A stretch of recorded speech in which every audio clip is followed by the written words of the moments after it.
Whenever I have a really big surge in subscribers, I like to do a Q&A because you might have followed me and you might not like it here.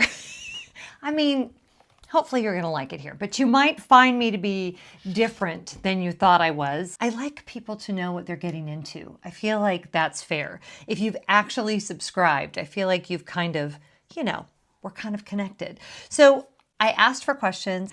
These are in no particular order. This is very unscripted. I read the questions when they came through the first time, but I haven't read them. Like I didn't really give them a ton of thought other than to look at them and be like, oh wow, that's a really good question. So we have 71 questions. Obviously we cannot answer all of those, but by the way, if this is the first video of mine you're ever watching, well, hey, that was really nice. I'm really glad to see you. You look great. I love your hair that way. Okay, so let's just start at the very beginning. A very good place to start. When you read, you begin with, if you just sang along, you might be a theater kid, just like me. All right, so let's start here with question number 1. If your dogs were people, what would be their occupation and what type of life would they have? LOL, wait, and what type of dogs would they own, if any? So if you don't know about my dogs, Lenny, Sadie, and Scooby, they are all 3 rescues. Lenny and Sadie, we adopted together. They were actually, Sadie was a medical foster and Lenny is her litter mate. They were bonded. They were 7 years old. We absolutely adore them. And then Scooby was found on the streets of Lubbock, Texas, having been beat up. He's not much of an alpha dog. And my son picked him up and brought him home, and he has been with our family ever since. If our dogs were people, what would their occupation be? I think Sadie would most definitely be a really snarky talent agent, like the big overblown type with, who's always on her phone and always having several conversations at once, but super demanding and super in control of everybody around her. And also you don't want to cross her. That would be Sadie. I think Scooby would be a professional soccer player. Not even a question.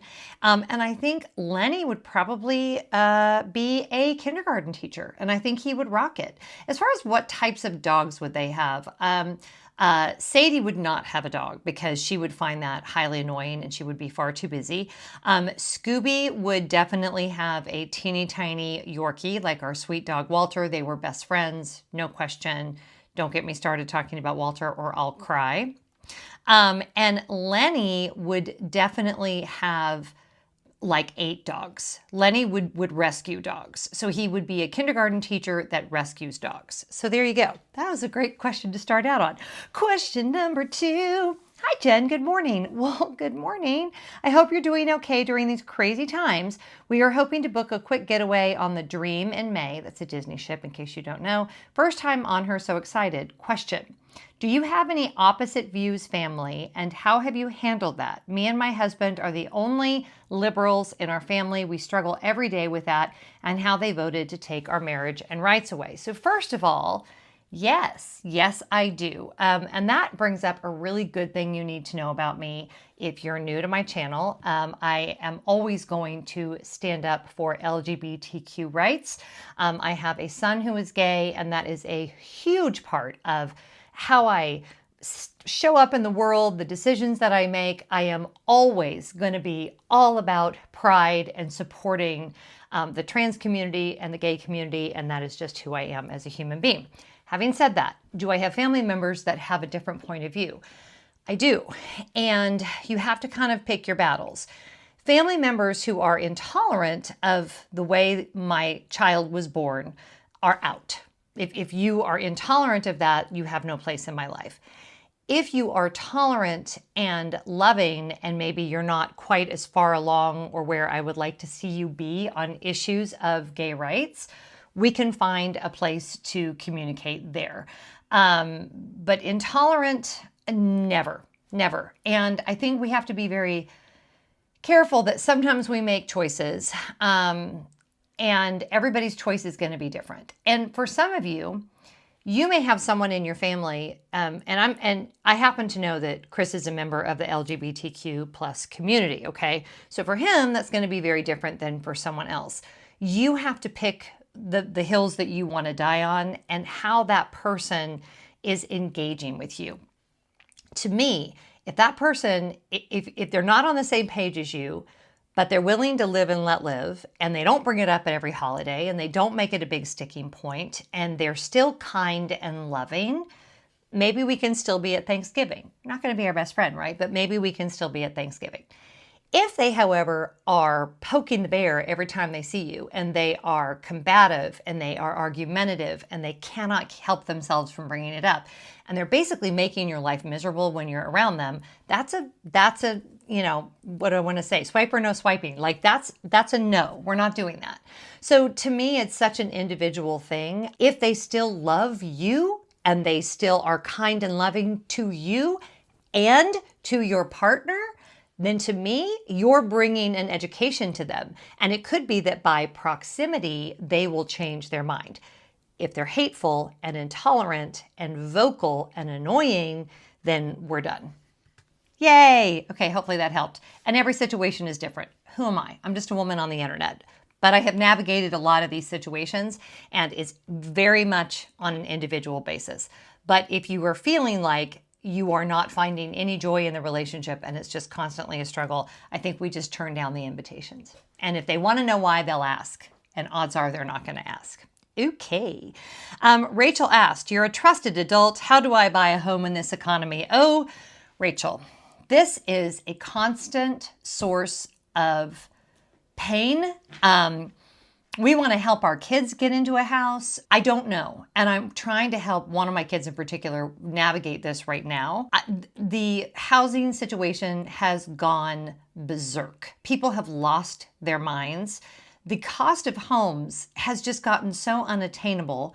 And then the rules for how you can buy a home has just gotten so unattainable that honestly, I also think that renting can be even better than buying sometimes. Ask anyone that owns a home, the amount of money you spend on repairs, just got quotes for our new windows, I don't want to talk about it, is excessive. And you could be investing that money instead of putting it towards paying for repairs on a home.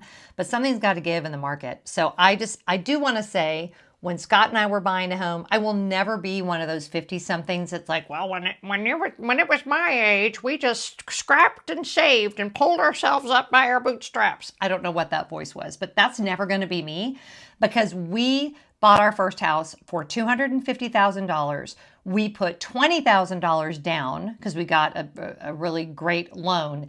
And it was a struggle to get into, but nothing like what y'all are seeing now. Nothing. So I don't know. And we need to do something about that. If you could live anywhere in the world and bring your family, where would you live and why? I would live wherever my family is, but if we had unlimited funds and we could live anywhere, we would definitely move back to California. There are some places in the Central Coast area that I would love to go back to.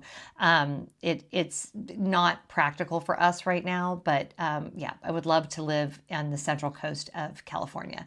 Cambria, if you know that part of the country, is beautiful. Monterey over there. I have a really good friend that lives in Los Gatos. I wouldn't mind living there. That's a little bit closer to like San Jose area. But yeah, lots of places in California. I'm a native Californian, fourth generation native Californian, and would absolutely love to go back, but not unless my kids came, because my kids are here. So, even though they're grown, that's just how it goes. How is your mother doing? A bunch of you asked about mom. If you don't know, and you can watch my videos about it, my mom has Alzheimer's and vascular dementia. She is in like the mid to late stages. We're starting to see things like she's not having any appetite. She still has days though where she's like hysterically funny. She said something the other day. She was complaining about my brother, which my brother is her primary caregiver, my brother and his wife. So of course she complains about them all the time because that's what you do. And she said, I think they get frustrated with me because I can't remember things, but I tell them That's why I live here, dummies. And I laughed for like 10 minutes. She absolutely cracks me up. So she's still like having fun. She loves to sing karaoke at her assisted living facility. The dogs come and visit. And on the days when she doesn't think that we kidnapped her and put her there against her will, she's really happy. And I don't mean to talk light of it, but that's just the reality. Anyone who has a loved one with Alzheimer's understands how that works. It's just kind of cuckoo bananas. And you just take the days as they come. Some days I call her and I have to get off the phone right away because she's really belligerent. And the Alzheimer's support line has been so helpful in assuaging my guilt in that regard. Like if she's having a day where she's just impossible, just get off the phone because it's just not a good day for her, and then try back the next day. And if you don't bring it up, she doesn't even remember the bad conversation. So there's challenges. I wish I could get out to see her more than I do. I'm actually headed out there in just a few weeks. I try to get out every 3 to 4 months. This last stretch has been a little longer than what I'm comfortable with, but she's stable and she's safe, dry, and warm. So getting her moved from being by herself to the assisted living, hardest thing I've ever had to do, but she's stable, and we treasure every coherent conversation we have with her. Anytime we can get her laughing, telling a story, she has a lot of good stories to tell. So yeah, that's how mom is. If you got a cat, what would you call it? So Calico, I had 2 cats when I was young, 3 that I really loved: Muffin, Calico, and Marmalade. So I would probably take those 3 words and come up with something fantastical. I was a cat person before we got married. I'm actually an animal person, period. But if I could get a cat in here, I would be so happy. But Scott's allergic, so he says. I think he just doesn't like cats, but I love cats.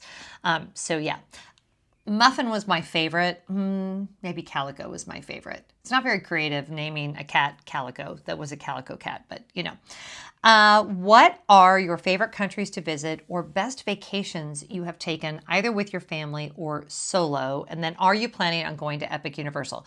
A bunch of you asked me if I was going to go to Epic Universal. I have no plans to go right now. I'm really not that much of a theme park person as much as we go to Disney. Disney is like separate. I like Universal Orlando. I don't love it, but I might make my way over there this year. My favorite countries to visit, definitely Greece and Japan. Definitely. And those of you that are a fan of A Very Brady Christmas will know those are the places that they almost go before they decide that there's the big mishap, and then they're going to take the money for their Greece or Japan vacation and fly all the kids out, and then the building collapses on Mr. Brady and she sings, "Oh, come all you faithful," and then they get rescued. It's a lot. But Japan and Greece. I could live in Japan. Straight up could live in Japan. Again, if I could take my kids with me.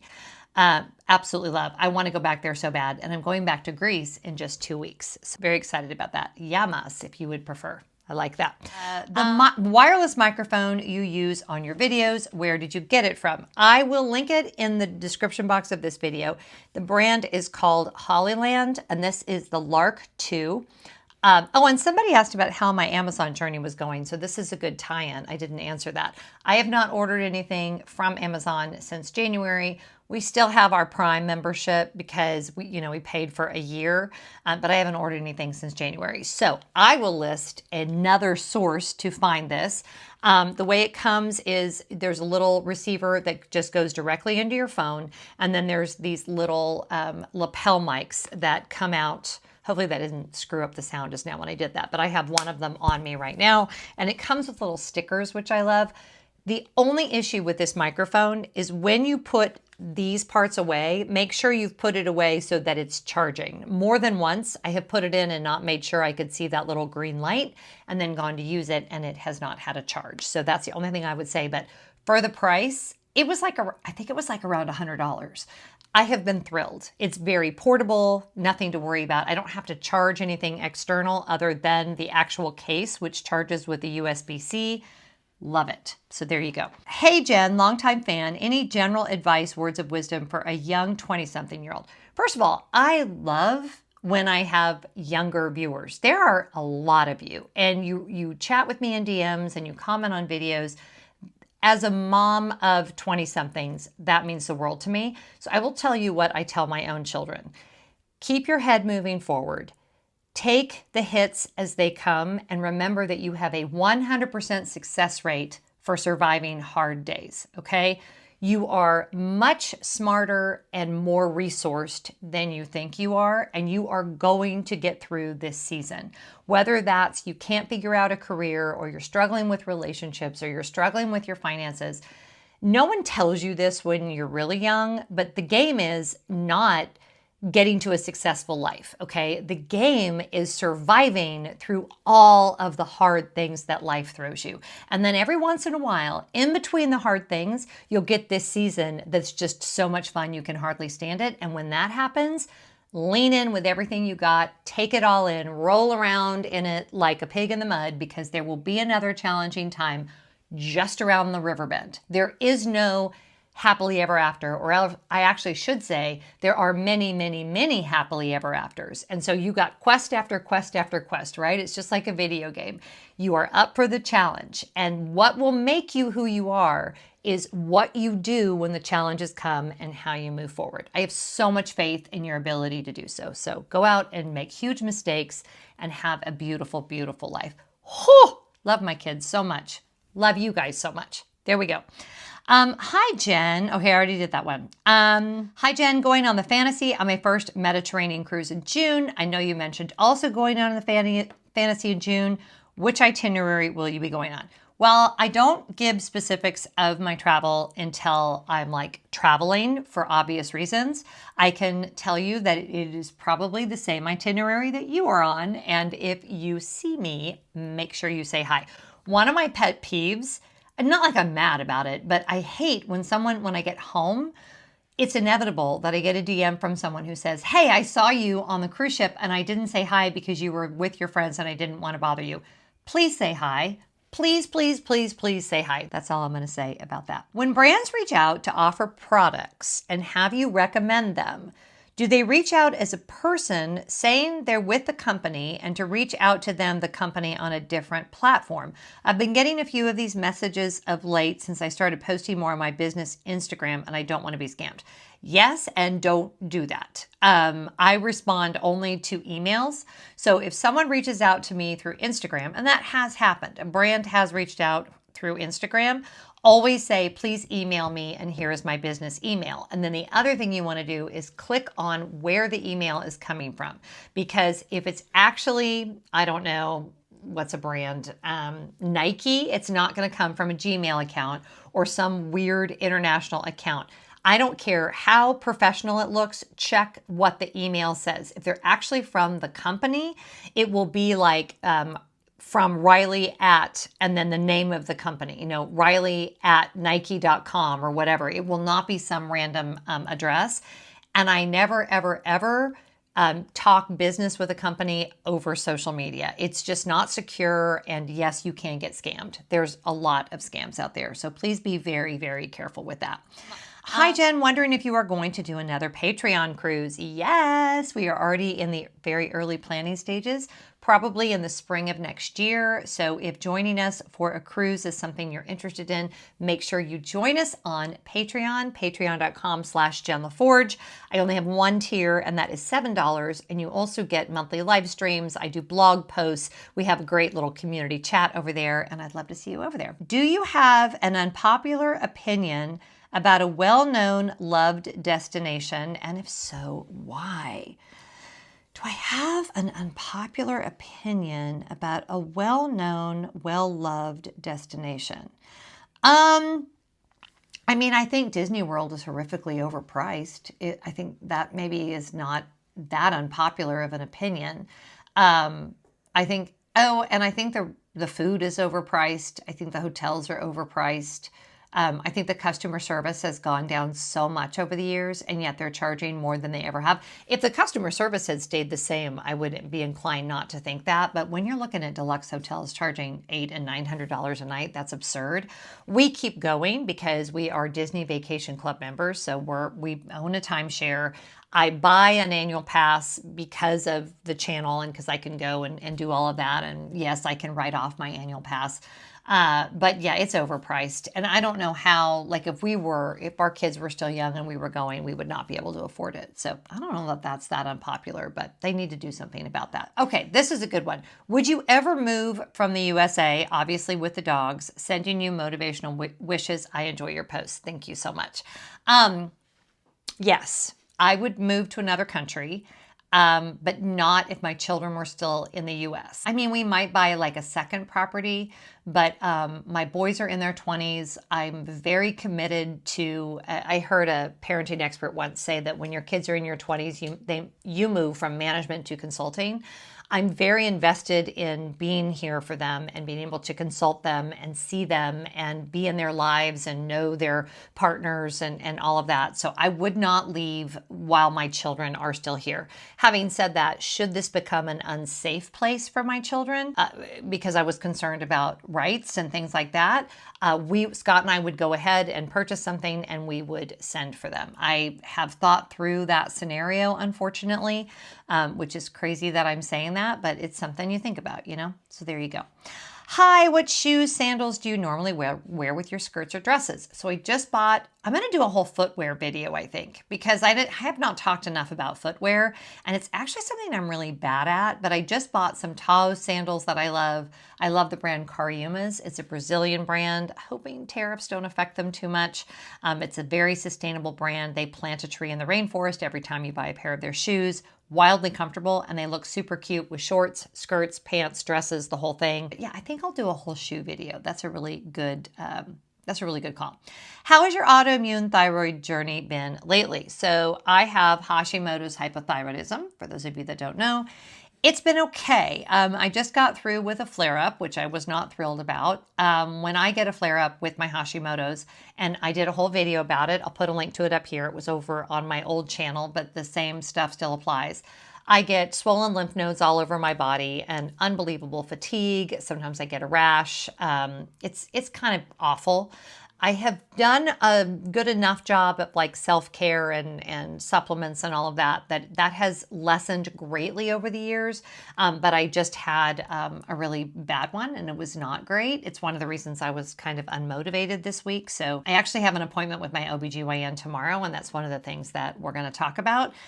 It's unfortunately, there's no cure for it. There's no medicine for it, and there's no cure for it. I can take a few things to mitigate the symptoms, but it kind of just is what it is. So we just keep waking up and doing the best we can. So that, I don't know, that's a very long answer to say, meh, it's going okay. What brand style is your 2025 spring summer purse? That's such a great question.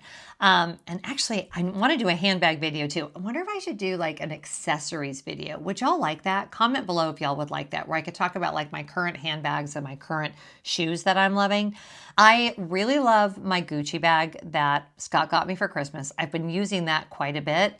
But also there's a couple of Coach bags right now that I am absolutely loving. So stay tuned for my answer on that, because I have a Coach crossbody that I've been wearing a lot. And then I also have the larger Coach Empire bag. And then I also have the Coach, I can't remember what it's called, the shoulder bag in brown. So I think I'll do a whole video. I'll do a whole accessories video. So more on that later. We go to Disney about one time a year, but this is the first time we are going in the summer. I have two 70-year-olds and a 7-year-old. Any suggestions besides avoid the afternoon and wear fans? Leapfrog in between air conditioning. Disney does a really good job with their planning, where you don't ever go too far without a shop or an indoor attraction or a restaurant where you can just like leapfrog. If it's really hot, just don't spend time outside. I would also say pack an umbrella, because if you have to be in the direct sun, maybe you're waiting for a parade or something, having an umbrella for shade is like a game changer. Next time I go in the summer, I will definitely be taking an umbrella. I first saw this in Japan, not surprisingly. All of the women there are very protective of their skin, and they all carry umbrellas to protect from the sun, and definitely that would be my top tip. And leapfrog between the air conditioning. One more tip there. Make reservations for lunch, not dinner, because dinner can be at night, but lunch you're going to want to be in the shade, and an indoor reservation is a good way to go. Long-term fan here. Any plans to come to the UK? Yes. Scott and I are hoping to come in December. We tried to go this last December and it didn't work out, but we are planning a trip to London to come and look at London in at Christmas time, to go to the West End and to do some shopping. So yes, I will be there before you know it. And I might do a meetup. I don't know. England's tough because, as you know, not everybody lives in London. People are all over. But if I decide to go, I might plan something out there. That would be fun. Do you budget a certain amount for travel each year? And then she had a follow-up question about, like, do I decide ahead of time, like, I'm going to do this many cruises or this many trips? Let me say at the outset, and you may not know this, but this is my full-time job. I am a YouTuber. I make videos about here at home and I make videos about travel, okay? So it is part of my job to travel. So my business kind of dictates how much I travel. I have an upcoming cruise that's actually a partnership with a brand. So that tends to happen once or twice a year. Frankly, I wish that would happen more. And then beyond that, I travel as the budget of the business allows. Now, I'm talking about trips that I'm vlogging for work. Scott and I try to take like one big vacation a year. We're in the planning stages now of something for September. We're thinking maybe Portugal. We have not nailed that down yet. That's different, and that does definitely have a budget, but the channel pays for all the rest of my travel. If this was not my job, I would never be able to justify traveling as often as I do. But every time I travel, then there's lots of other content that comes out of my trips. A lot of it is tax deductible, and I love to travel, so that's why I made this my business. But I am always a little crestfallen if anyone thinks that I'm just like independently wealthy and I can afford all these trips. It is because of the work that I do that I can afford to take these trips. And it's not even that I can afford it. The business pays for the trips. So if that makes sense. So yes, I budget. And like I just canceled a trip this week because a few things did not come together as I thought that they would. And I wasn't going to have the money to pay for the trip. So I have a very hard and fast rule that the proceeds from the business have to pay for my work travel. So yeah, do I budget for it in advance? I always have like a loose idea of what I hope to do. And then sometimes the budget means I have to cut something. And sometimes the budget means I can add something. Like if I've had a really good month, I will be thinking, where could I go that they would enjoy seeing the videos and we could do it for content? And so it's a win-win, right? I mean, I think so. I think that's really fun. I love your channel. Thank you. This is from Zoe. How has your self-care routine changed since January? I could use some ideas. After watching you, I adopted your practice of opening advent calendars during the holidays. They bring me so much joy. Are there any new ones you plan to get this coming year? I know you're probably not even thinking about that yet. I'm not. I think tariffs will play into that greatly. I don't know where I'll be with the channel and what I can afford. The advent calendars are another example of something that I pay for from the proceeds from my business. But has my self-care changed since January? You know, it really hasn't, because I feel like the assault on human rights is not new. And what's been super helpful for me in having perspective for this is, yes, it's incredibly challenging right now, but if you've been paying attention, it's been challenging all along. And I knew this before the election, that no matter how the election went, that we were going to continue to have to fight for human rights. And by the way, we have to fight for human rights no matter who is president. We have to fight against racism no matter who is president. We have to fight for, people, marginalized people groups, no matter who is president.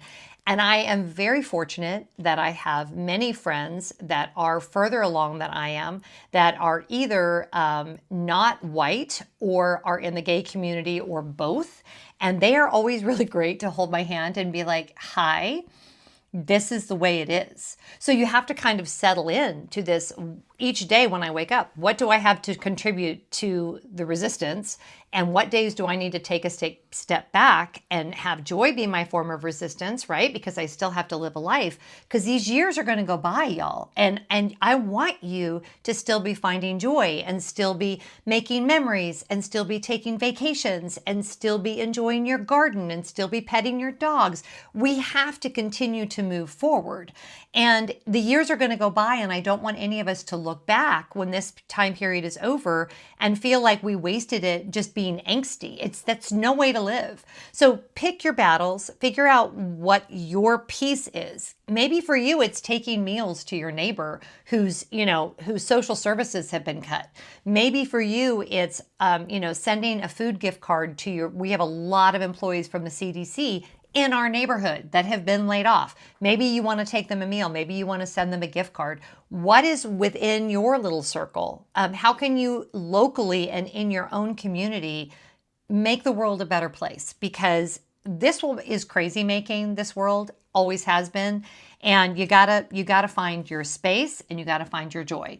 And even if things change as far as who is in office, the fight for protecting human rights will never be over.